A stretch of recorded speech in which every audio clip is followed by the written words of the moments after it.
Queridos, nós vamos visitar agora o Evangelho de João, no capítulo 6, um texto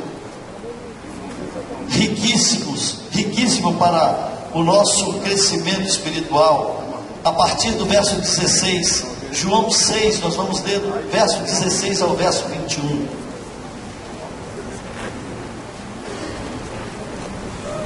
Diz aí a palavra do Senhor. João,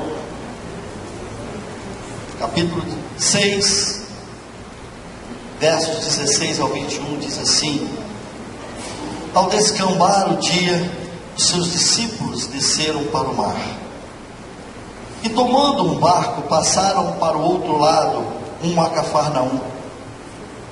Já se fazia escuro, e Jesus ainda não viera ter com eles. E o mar começava a empolar-se, agitado pelo vento rijo que soprava.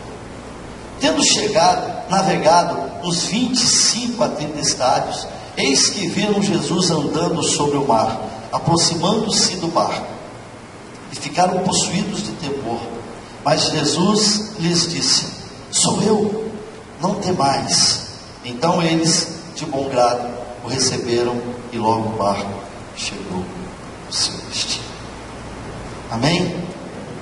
Esse texto da palavra do Senhor parece um texto simples de um momento em que Jesus socorreu os seus discípulos, mas eu queria que nós começássemos a analisar essa passagem um pouco antes, dentro do Evangelho de João, sobre o que Jesus ele falou sobre a sua missão, sobre as suas promessas para aqueles que creem nele. Ele trata dos capítulos que antecederam a esse texto que nós lemos aqui, de alguns pontos que são fundamentais para a nossa crença, alguns pontos que formam a nossa convicção como servos de Deus. Servos de Deus que não têm em si, não têm no seu coração as convicções que Jesus tratou até então, certamente ainda não teve um encontro real com o Senhor. Em primeiro lugar, Jesus fala do vínculo. Antes de tratar desse texto, antes de nós chegarmos a esse momento, a esse incidente aqui com os seus discípulos, Jesus trata da sua pessoa como o verbo recebido que nos torna filhos de Deus. Então, o verbo que nos torna filhos de Deus nos dá a consciência de filiação. Sem essa consciência de filiação, nós estamos como quem está a navegar por um oceano e está à deriva. Nós sabemos que temos uma filiação. Nós somos vinculados a um Deus, e somos vinculados não como uma coisa, como res, como uma árvore, como um cão, como um animal. Nosso vínculo com Deus é vínculo de filiação. Isso nos dá uma tranquilidade, isso nos causa uma alegria imensa, porque o seu trato com Deus é o trato de quem é filho falando com o Pai. Quando você se dirige ao Senhor, você não se dirige a uma entidade simplesmente, a alguém superior. Você se dirige a Ele como sendo filho dele. Você trata Deus como papai. Você se dirige a Ele como um filho que às vezes necessita de um carinho, necessita de uma bênção de alguém que é pai. Isso é muito importante, irmãos. Nós formarmos essa convicção de que Deus é o nosso Pai. Nós temos um Pai, além do Pai que te gerou nessa terra, nosso Deus. Jesus fala isso: o verbo recebido nos torna filhos de Deus. E diz também, no mesmo texto bíblico que antecedeu ao que nós lemos, fala também sobre o perdão. Eis o Cordeiro de Deus que tira o pecado do mundo. A remissão também integra a nossa crença, a nossa convicção. Nós temos então a certeza que somos filhos, e temos a certeza que somos filhos remidos, somos filhos perdoados, somos filhos resgatados. Então a remissão integra também a nossa crença. Nós vivemos a vida com Deus sabendo que Ele é Pai, sabemos que Ele é Redentor. Também a dimensão do amor de Deus, porque João fala que Deus enviou o seu unigênito para salvar. A nossa consciência guarda a convicção de que somos filhos, guarda a convicção de que Deus é perdoador, que Ele nos curou de todo o mal, de toda a maldição do pecado, e Ele diz também que nós temos a convicção de que somos salvos por Jesus. Ele é Pai, Ele promoveu o perdão e também Ele nos deu a salvação. Eis aí o Cordeiro de Deus que tira o pecado do mundo. E a dimensão do amor de Deus, o Filho é enviado para um sacrifício vivo. Nós imaginamos o quão Deus nos ama. A dimensão do amor de Deus, que tira o seu Filho, o seu único Filho, do ambiente de glória, e envia aqui para esta terra para ser também o nosso Salvador. E por fim, fala também sobre a transformação do homem. Jesus fala em determinado texto: quem beber da água que Jesus der, nunca mais terá sede. É outra questão fundamental: filiação, remissão, consciência da convicção do perdão e da salvação, e a consciência de alma satisfeita. Veja, Jesus fala: quem beber desta água nunca mais terá sede. Ele está tratando de uma alma satisfeita. Quantas almas estão peregrinando neste mundo, às vezes com a conta bancária abarrotada, não sabe aonde gastar, não sabe o que fazer para satisfazer algo que é um vazio da sua alma. E às vezes você, sem um tostão, você sabe que a sua alma está repleta, a sua alma está cheia, a sua alma está satisfeita, porque só o Senhor pode preencher aquele vazio que nós temos na nossa alma. Jesus é a resposta. Jesus se encaixa exatamente em todo aquele espaço que nós realmente permitimos que ele preencha, e assim você tem essa convicção também. São elementos da vida de um cristão, né? Eu coloquei aqui as promessas a nós dirigidas pela certeza de que somos filhos de Deus, pela salvação através de Jesus, somado ao fato de sermos servos, somado à certeza de que nós amamos o Senhor, nos conduz a uma expectativa de cobertura de Deus em relação a todas as nossas necessidades. Nós sabemos que a nossa vida com Jesus é essa vida de dedicação, né? Com Ele nos dá a expectativa do socorro bem presente no momento da angústia. Nós temos essa certeza que Deus vai aparecer na nossa vida, porque nós somos filhos, nós temos uma ligação com Ele. Conhecemos o Senhor não por ouvir falar, mas por com Ele andar. E aí é nesta hora que há a necessidade de nós refletirmos sobre a palavra, porque todas estas coisas, a união de todas estas coisas, pode nos colocar em perigo. Mas como? Às vezes, irmãos, nós somos ludibriados por nossas convicções. Tudo isso que se acampa sobre a nossa mente é verdade, sobre a filiação, sobre a salvação, sobre o perdão, sobre o preenchimento de Deus no nosso coração. Mas nós temos que ter um cuidado absoluto, porque muitas vezes o grande perigo é de nós guardarmos essas convicções de forma tão concretizada, vamos dizer assim, de forma tão rígida, que nós acabamos correndo o risco de achar que Deus já foi conhecido no máximo possível por nós, e aí nós passamos a ser menos servos e mais autoridades. Você é tomado por uma vaidade, por conta de algumas verdades, que são verdades realmente na vida daqueles que servem a Jesus.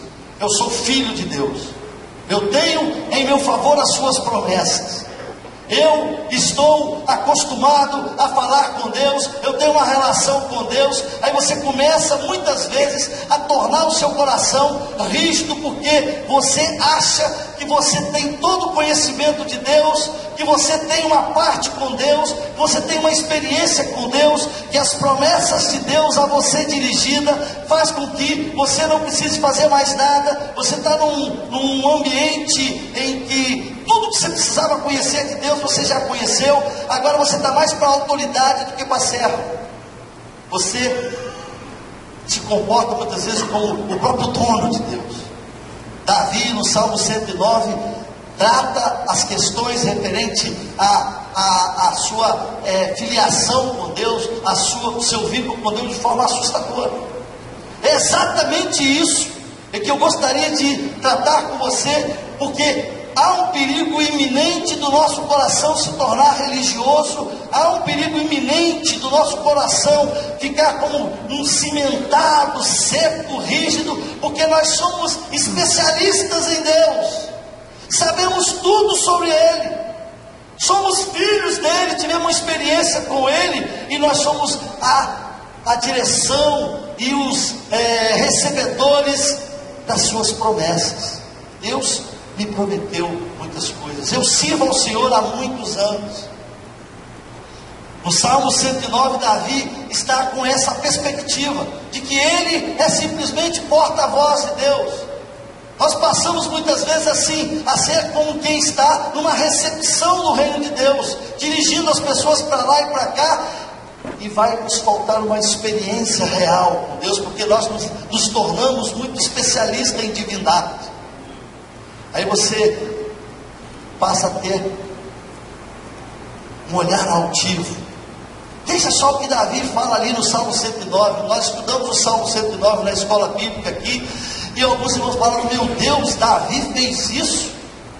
No Salmo 109, Davi estava sendo perseguido pelos seus inimigos, e ele disse assim: ó Deus do meu louvor, não te cales. Ele já falou: Deus, se pronuncia, não te cales.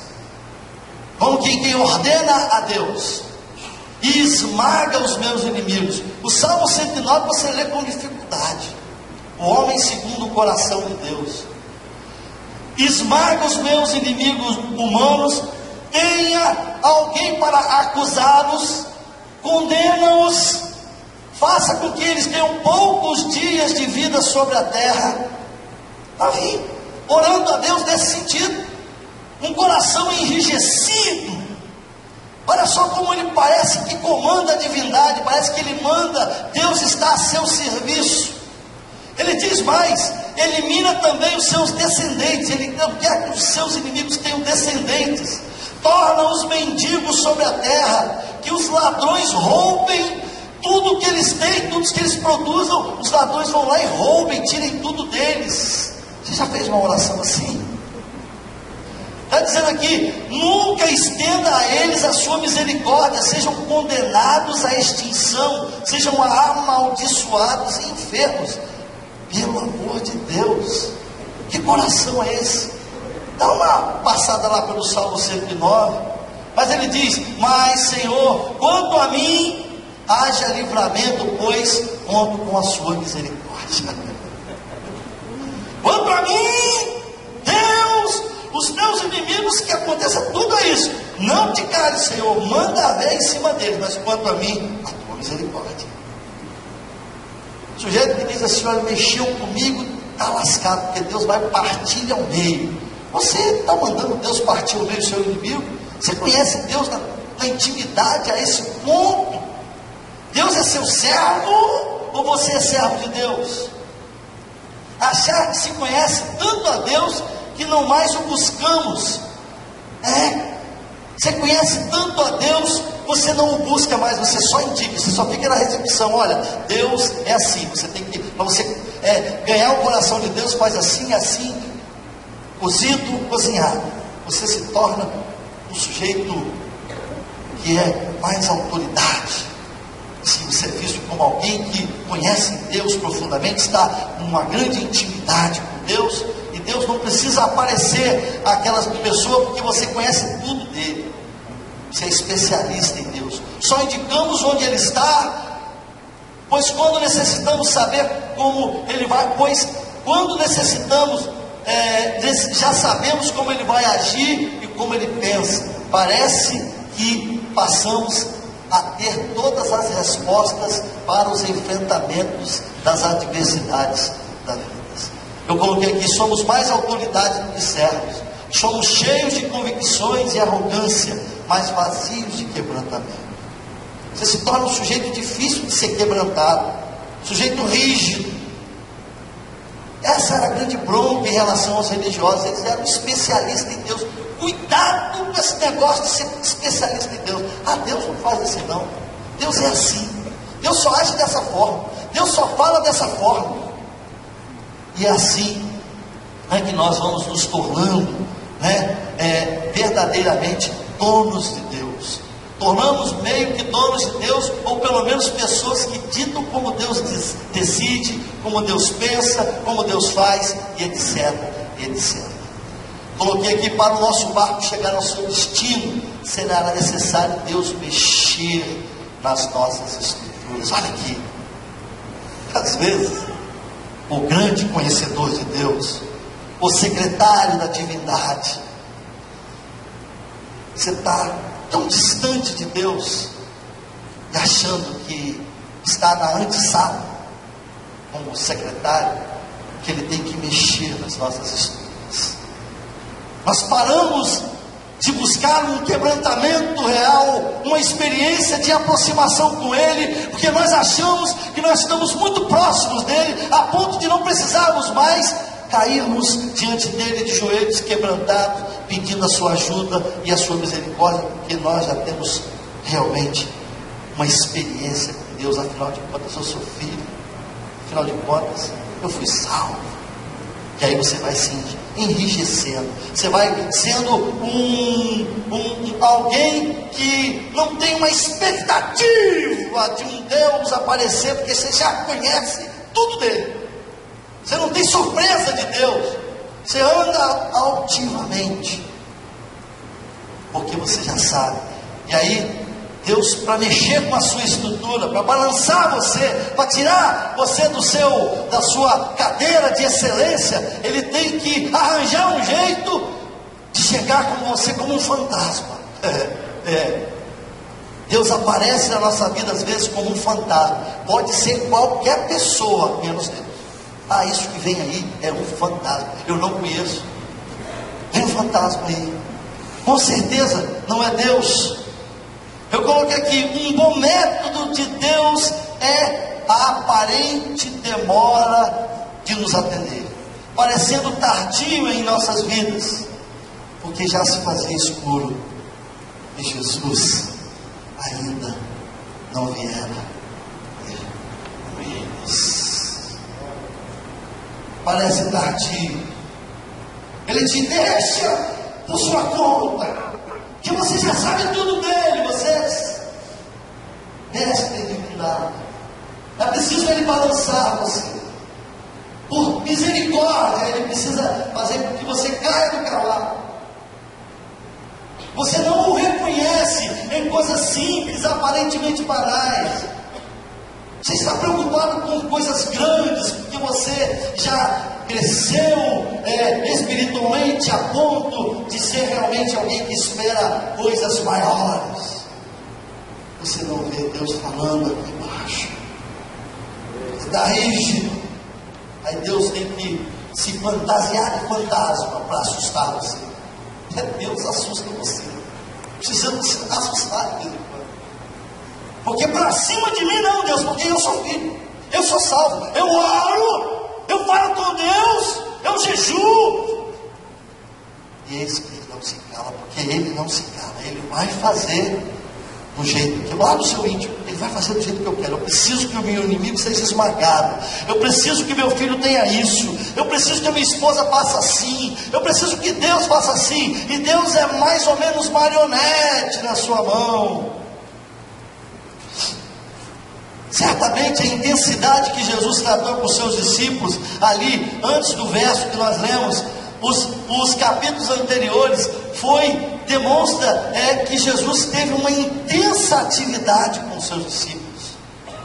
Os fatos que antecederam ao texto denotam uma intensa atividade, onde Jesus fez sinais e maravilhas, por exemplo, em Jerusalém. Na Galileia, outros milagres foram realizados, cura. Jesus transformou água em vinho, multiplicou pães em peixe para alimentar a multidões.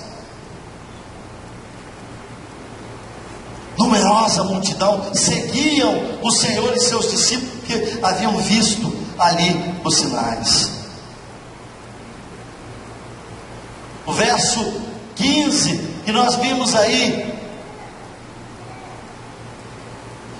quando Jesus faz aquela multiplicação dos pães, aqueles que estavam ali, os judeus que aguardavam o imperador, alguém que fosse colocá-los acima do imperador romano, entenderam que aquele ali era o rei que eles estavam aguardando, estavam se preparando para anunciar, para proclamar Jesus como rei.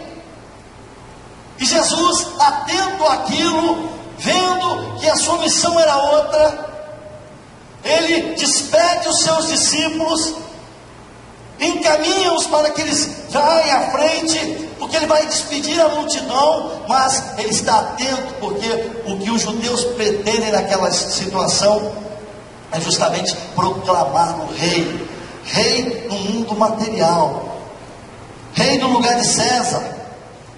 Ele despediu a multidão e subiu para o monte. A Bíblia fala que os discípulos lá já viam, eu fiz uma pesquisa mais ou menos aqui, foram tomados por um vento agitado e foram conduzidos cerca de 4 a 5 quilômetros mar adentro, salvo engano, e nesse momento não havia um ambiente seguro. Veja, aqueles homens que haviam tido uma experiência com Jesus, haviam visto milagres, haviam visto coisas acontecerem de forma extraordinária. Talvez estavam ali certos de que, por serem discípulos que diretamente eram tratados pelo Senhor, já estavam muito bem espiritualmente. Quero fazer uma conjectura, mas o que é certo é que nesse momento o ambiente se tornou de vulnerabilidade, porque as forças humanas frente àquelas tempestades demonstrou que aqueles discípulos, se dependessem de suas próprias forças, eles estavam realmente em perigo. Vulnerabilidade das forças humanas frente às tempestades da vida. Às vezes é exatamente isso que acontece. Você acha que você tem uma estrutura espiritual solidificada, porque você tem uma experiência com Deus. Aí vem os ventos, vem as tribulações, as tempestades da vida.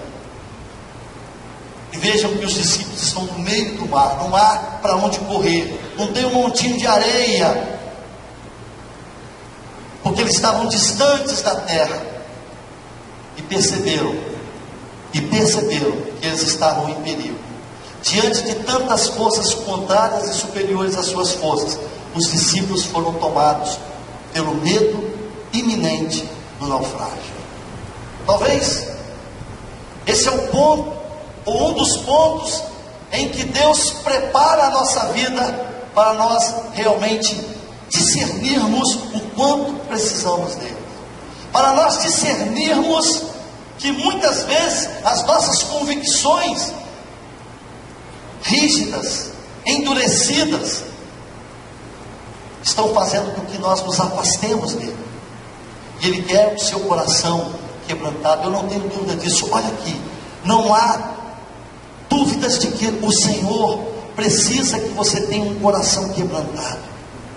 Não há dúvidas de que Deus nos tratou, e a sua palavra é clara em nos dizer que o religioso passa pelo fenômeno do endurecimento do coração. E uma das coisas que o religioso tem contrária a esse quebrantamento é justamente o achar que conhece Deus de forma exemplar, achar que está realmente com todas as respostas na mão.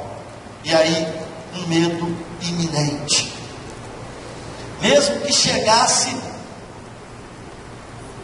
um momento em que eles tivessem uma perspectiva de que algo poderia ser feito no meio daquela situação de conflito, daquela situação de perigo, jamais eles esperariam que Deus fosse aparecer daquela forma, de forma realmente inesperada. Quando nós somos tomados pelo medo, nós somos também tomados pelo pessimismo diante das possibilidades de naufrágio, diante das possibilidades de falência. E o medo traz a sensação da demora de Deus. Afinal de contas, por que Deus está demorando tanto? Eu sou filho. Por que Deus está demorando tanto na minha vida? Eu tenho a meu favor algumas promessas. O profeta se levantou e falou: assim diz o Senhor, e apontou para mim e diz: olha, assim diz o Senhor vai ser aquele que vai te dar o livramento. E eu me encontro nessa situação.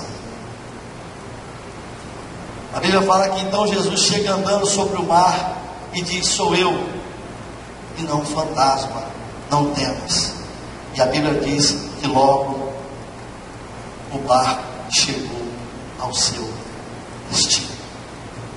Eu gostaria de pontuar aqui nesta noite, é que às vezes, irmãos, parece que Deus é tardio na nossa vida. Mas sabe por quê?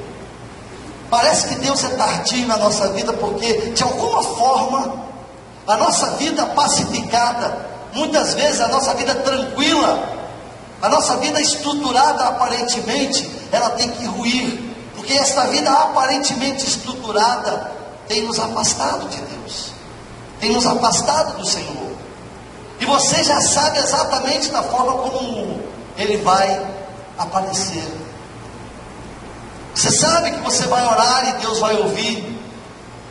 Mas existem algumas estruturas, algumas convicções que você guarda, alguns conceitos e preconceitos que te atrapalham muito a ser um quebrantado diante de Deus. Porque o que é alguém quebrantado diante de Deus? É alguém que está na expectativa. Se você está quebrantado em relação a alguma coisa, você está atento para saber sobre aquilo. Mas se você está com o coração endurecido, você não ouve. E Deus tem que quebrar a resistência de alguma forma para falar com você, porque Ele te ama, Ele te quer. E por isso Ele mandou o seu próprio Filho. E uma das formas é exatamente essa. Já se fazia escuro, e parece que Jesus está demorando muito. É assim que está a sua vida. Você tem esperado, tem estado na expectativa de que Deus movesse alguma coisa por você. Aí você marca o dia, a hora, o momento, e Ele não aparece. Você está na expectativa de que essa sua situação vai ser mudada, e Deus parece que não vem, parece que Ele esqueceu de você. E eu digo isso por conta de alguns problemas que muitas vezes nós passamos, problemas familiares. Você insiste, e parece que não muda nada na vida do seu marido. Você insiste, e a tua mulher continua gastando demais. Parece que você tem orado, você tem buscado a Deus, e os problemas estão se avolumando. Eu já vi pessoas falando, depois que eu entrei para a igreja, que eles falam assim, parece que minha vida mudou de cabeça para baixo. Quando eu resolvi buscar a Deus, parece que os problemas se avolumaram. O meu vizinho, ele prospera, que é uma beleza, eu continuo uma dureza. Eu consegui um dinheiro, eu consegui que no final do mês eu pagar as contas, é uma ginástica. Mas meu vizinho ímpio, miserável, está prosperando. Deus já se fazia escuro e Jesus ainda não viera ter com eles. Aí você começa a experimentar momentos de profunda frustração por conta das perdas. É um outro ponto. Você sente, parece que Deus assim só está tirando. Teve um ano, entre o ano 2008 e 2010, foram 6 sepultamentos da minha família. 6. Coloquei aqui, dia 9 de maio de 2008, o filho da minha tia Lourdes, o Flávio, um rapaz querido, entrou no hospital andando e saiu do caixão. A Lourdes, uma serva de Deus, uma crente, já se fazia escuro. Jesus parece que não veio. Aí, no dia 28 de julho do mesmo ano, o meu pai faleceu. 2008. Poucos meses depois, a minha mãe foi fazer uma cirurgia. Os irmãos conhecem a história. E o médico me falou o seguinte: olha, daqui a 2 horas ela vai estar lendo no quarto. 24 horas depois, minha mãe estava sendo sepultada. Parece escuro. Jesus ainda não era com eles. Nós temos um garotinho, filho da Neuza, já esteve entre nós, o João Vitor, lá em 2010, no dia 14 de abril de 2010, tomado por uma bactéria, a vidinha do João Vitor era ceifada. E pouco mais de um mês depois, uma outra querida da família também foi ceifada num acidente de moto em Emanuele. E lá em São Paulo, uma tia da Maristela Adelaide, no mesmo dia que o João Vitor faleceu também, faleceu. E perdas.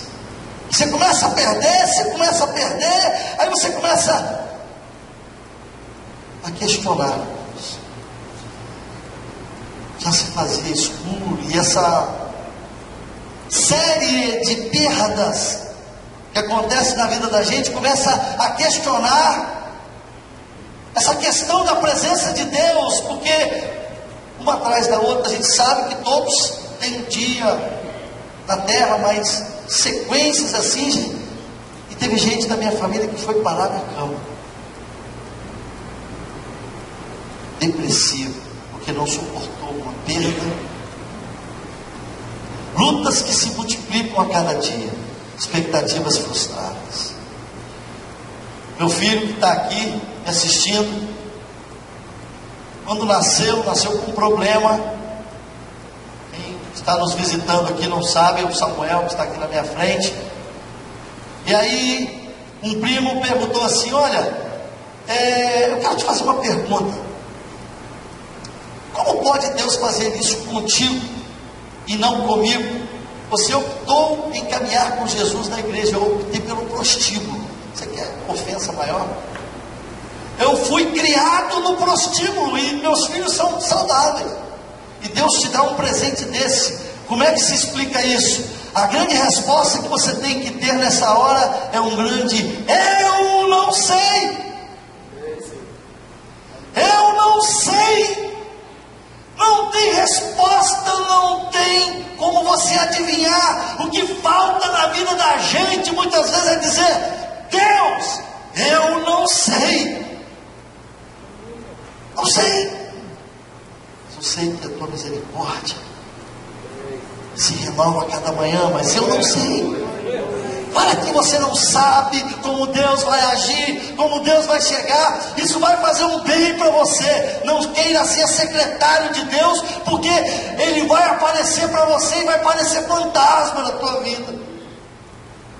Já se fazia escuro. Jesus ainda não viera ter com eles. E os dias foram se passando, e aquela agonia. Esse rapaz bonito puxou o pai, está aqui com 19 anos, e eu não sabia. Minha vida era chorar, indo, chorar, vindo, porque eu não sei. Eu não sei. Nem ele. E meu primo não falou isso de forma dolosa, de forma maldosa. Ele estava indignado com Deus, porque ele não sabia isso. Como que seria a justiça de Deus? Já se fazia escuro. Jesus ainda não viera ter com eles. E o menino ficou naquela, salva, não salva. Vocês conhecem a história. Um dia, na escuridão, na tempestade, um primo meu, numa reunião de oração, nos surpreende a todos. Ele diz, no pé do meu ouvido, eu estou buscando uma palavra da Bíblia numa reunião na minha sala, e ele chega para mim e fala assim: primo, existe Gênesis 21:8? Porque o Senhor falou no meu coração para ler Gênesis 21:8. O cara não sabia nem que existia Gênesis 21:8. Aquela Marla, está aí? Jorginho, não? Porque eu sou alguém que estou na atividade da igreja, servindo a igreja, fui chamado para ser um colaborador, estou desbravando ali o bairro Ianguetá, e estou trabalhando, construir barracos, ajudando aquele povo ali, e eu acho que eu estou bem com Deus, e já se fazia escuro, e Jesus ainda não viera ter com eles. Será que você entende? Aí ele vem, um sujeito que mal lê a Bíblia, e diz: tem Gênesis 21:8? E a nossa oração era se o menino ia sobreviver, se ia vingar, aquele recém-nascido, parecendo um passarinho, tendo 3 convulsões por dia. E os médicos: olha, se quiserem conhecer o menino, vem até quinta-feira. E a multidão dos parentes invadiram o hospital, não entendi muita coisa, e o médico teve que botar todo mundo para correr. Motivo, me falou depois: olha, não, para mim não ia vingar, vocês iam sepultar. Aí vem Jesus como um fantasma sobre as águas, e me manda ler Gênesis 21:8, que diz assim: Isaac cresceu e foi desmamado. Nesse dia em que o menino foi desmamado, deu a Abraão um grande banquete. Você quer saber? E aí Jesus veio sobre as águas, andando como um fantasma, e mandou Gênesis 21:8, toma. Porque já se fazia escuro. A pergunta: como pode Deus fazer algo contigo que optou pela igreja e não comigo? Porque Ele queria me dar uma quebrada. Anos depois, eu andando pela praia, aquela pergunta ecoava na minha mente: por que Deus? Por que Deus? E aí Ele me falou de forma clara e cristalina: meu filho, porque eu te amo tanto, que eu tenho que arranjar uma boa desculpa para você pensar em mim todos os dias. Deu certo. Bendito seja o nome do Senhor. Precisou desse sentimento que já se fazia escuro.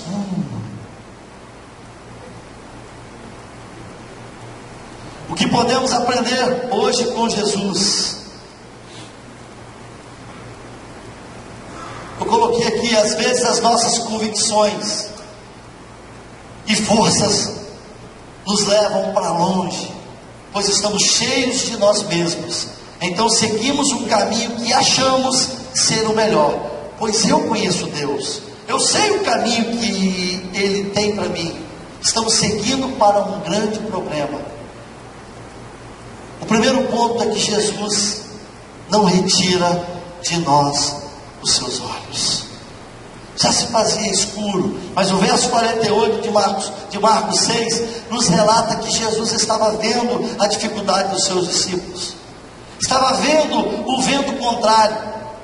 Jesus sabe a intensidade da sua luta, Apesar de parecer escuro, de parecer tardio, mas Ele está a observar a sua luta, a sua angústia. Sabe qual é a melhor solução para o problema? Pois Ele está a nos guardar a todo o momento. Não podemos ser regidos pelas circunstâncias desta vida. Essa condição é sobrenatural, pois costumeiramente estaríamos aflitos se nós simplesmente contássemos com as nossas forças. Então ele tem que parecer atrasado.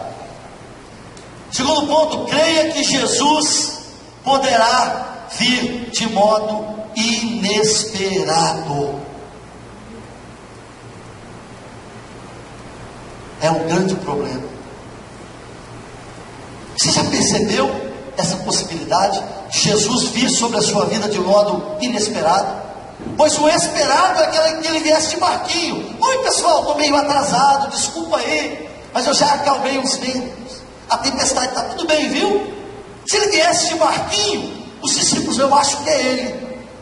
É como a gente fica às vezes na vida, eu acho que é ele, mas ele vem de forma inesperada, como você jamais esperaria. Ah não, eu só aceito Deus quando Ele vem assim. E aí você fica enrijecido, você fica petrificado, porque você já sabe como Deus vem. Aí Ele vem, você espera pela direita, Ele vem pela esquerda. Espera que Ele vem de barco, Ele vem a pé andando sobre as águas. Você coloca a mulher que foi pega em flagrante adultério diante dele, e a única coisa que você espera é que se cumpra a lei. Essa mulher foi presa em flagrante adultério, ou seja, alguém preso em flagrante não tem desculpa, porque foi preso em flagrante. Os fatos já dizem tudo, não precisa sequer palavras. E todos esperam que Jesus diga amém por apedrejamento, e ele vem de forma diferenciada e chama todos os seus ouvintes e dizer assim: pode crucificar essa mulher que não tem um pecado. Aí não dá, né? Ele lembra a natureza humana e que ela representa a natureza humana. Ele diz: vá e não peques mais.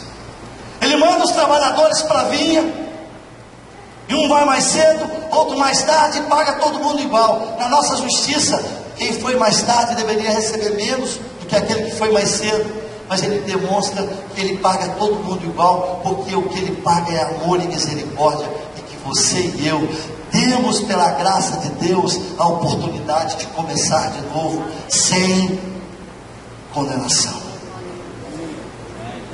Em nome de Jesus, só aceitamos Deus agir da forma que nos parece conveniente. Nós não aceitamos Deus que fala por meio de uma criança, Deus que fala por meio da natureza, o mar que se abre, o vento que se cala. Deus tem vindo de muitas formas. A pergunta é: será que nós temos ouvido? Jesus chega de modo inimaginável na vida da gente. Preste atenção, cuidado com os seus conceitos e preconceitos. O modo inimaginável o torna irreconhecível, e até mesmo estranho, pois temos nossos conceitos de como Jesus chega na vida das pessoas. Porque Deus está fazendo isso pelaquela pessoa, aquele sujeito ímpio. Não, sujeito que praticou o crime a vida inteira, agora fala que é de Deus. Eu não acredito. O sujeito fala que foi transformado porque Jesus entrou na vida dele. Não existe. Eu sempre cumpri as minhas obrigações, e esse sujeito aí não há como. Deus parece como um fantasma. Já se fazia escuro e Jesus ainda não viera ter com eles, mas quando ele chega na vida da gente, você parece esquecido por Deus, por causa da sua indignidade, por causa do seu pecado. Às vezes você é pessimista com você mesmo. Deus chegar em mim, Uma vez um sujeito pistoleiro falou isso: ó, meu amigo, Deus jamais vai querer alguma coisa comigo. Eu matei pessoas. Você acha que Deus vai perder o tempo dele comigo? Eu tenho convicção de uma coisa, eu sei, eu não sou hipócrita, eu sei que Deus não vai me perdoar por causa da sua frustração. Saiba, da forma que Deus vem, eu coloquei aqui, quando Deus resolve vir na vida da gente, o mar, ele se abre, o mar, ele vira tapete, ele vem. Por exemplo, nos sonhos de José, é a forma que ele veio para mudar uma nação. Ele vem no meio da fornalha, ele vem e invade a sepultura de Lázaro e diz: Lázaro, vem para fora. Algo inesperado vai acontecer na sua vida. Ele para o funeral do filho da viúva de Naim e diz, de forma inesperada, talvez é mais um que está ali para dizer que sente muito, mas não, ele para e vem de forma inesperada, enquanto o moleque se levantado da sepultura, porque ele é o Senhor de todas as coisas. Ele determina a enfermidade que saia do enfermo, ele determina a cegueira que saia do cego, e o cego volta. Quando ele chega, todo o tempo perdido é recuperado. O barco sempre chegará ao seu destino. Esse é o ponto final. Eu gostaria que você guardasse isso. Se você crê que Jesus é o Senhor realmente da sua vida, e a Ele você entregou a sua existência, eu não sei como vai ser a rota da sua vida, eu não sei. Às vezes você também não sabe, e eu creio que você não sabe, mas saiba, filho, e todos aqui, que o importante é saber que no final o barco chegará ao seu destino. Em nome de Jesus, o que temos que fazer e entender é que é necessário ter um coração quebrantável. E você que está aqui nessa noite, que pensa que Jesus parece tardio na sua vida, na vida do teu filho, na tua casa. Tem gente talvez que esteja aqui, que está cansado desta vida, das tempestades dessa vida. Talvez você está cansado de lutar com as suas forças. Você não vê mais uma forma de sair do estado em que você se encontra. Você vê muitas vezes o outro prosperar e você continua estagnado. Parece que já se fazia escuro, já se fez escuro e sua vida não muda nada. Você quer uma mudança na sua vida, você precisa, muitas vezes você bate os pés e mete os pés pelas mãos e se antecipa a Deus, porque está escuro, entende? Está meio escuro e Jesus está demorando. São perdas e mais perdas. E para concluir, dia desses eu estava na faculdade, ali na Serra, e uma aluna, uma senhora, estava no corredor, e seu olhar era um olhar aflito. Eu cheguei na faculdade para dar a minha aula, e ela me parou e disse: professor, eu tenho que falar com você, professor. Olha só, eu não tenho condição de fazer prova sua, eu não tenho condição de fazer nenhum exercício, porque eu estou vivendo um momento de muita dificuldade na minha vida. Uma pessoa que padecia de um problema de depressão, e era uma pessoa que às vezes, por conta de fazer uma prova, simplesmente ela entrava em pânico, e ela fazia um tratamento muito sério em relação àquela sua enfermidade, aquele seu problema. E segundo o que ela me relatou, já haviam passado vários professores ali, e alguns chegaram a dizer: olha, eu não tenho nada com isso, isso não é problema meu, você tem que fazer o que você tem que fazer. Eu vi que o olhar daquela mulher era um olhar de alguém que estava em curto-circuito, não estava normal. E eu parei, inclusive tem até uma irmã que eu creio que, não sei se a irmã estava aqui, está aqui, mas parou. Eu acho que ela observou que estava vendo alguma coisa errada, que trabalha lá também nessa faculdade. Eu disse a ela, nessa hora eu oro e falo: Senhor, o que falar? Porque eu não sei. É bom saber, eu não sei. É bom depender de Deus. Não sei. Melhor coisa do mundo. Eu disse a ela algo que o Espírito Santo me deu naquela hora. Eu disse: olha, eu quero falar para você. Tem momentos na vida da gente em que você não precisa de uma cura. Tem momentos na vida da gente que você não precisa que os seus olhos cegos vejam. Você vai continuar cego. Por conta de Deus, eu não sei, Jesus não vai te curar. Às vezes você tem uma enfermidade, você não precisa propriamente da cura naquela hora. Eu disse a ela: tem momentos na vida da gente, Juninho, que a única coisa que você precisa, a única coisa que pode te fazer continuar, é se Deus te carregar no colo. Porque você está prostrado, você não anda. Entende? Todas as suas forças foram utilizadas e você está parado, você não consegue seguir, porque já se fazia escuro, e tudo que você podia fazer, você já fez. Eu disse a ela: minha filha, a única coisa que eu te aconselho é que agora você tenha uma experiência com Jesus, que é a experiência de ser levado no colo. Você já passou por essa experiência? Você tentou tudo, cara. Você bateu em todas as portas, todos os cartuchos, todas as munições, todas as possibilidades. Só Jesus melhorante para te levar no colo. Não tem outra. Te levar no colo. Você sabe o que é ser levado no colo por Deus? Suas forças já se foram, a sua resistência não existe mais.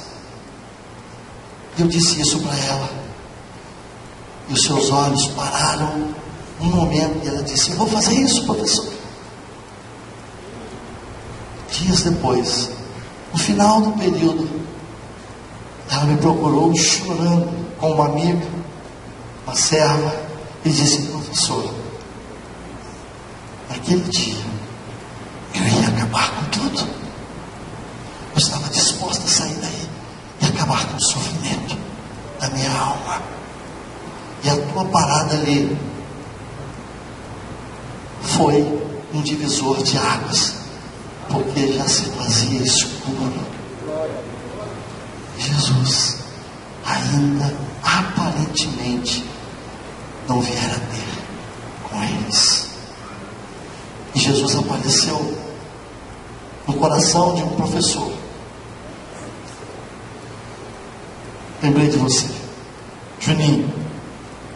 Uma palavra que não foi negada, eu creio que foi a diferença entre uma conduta radical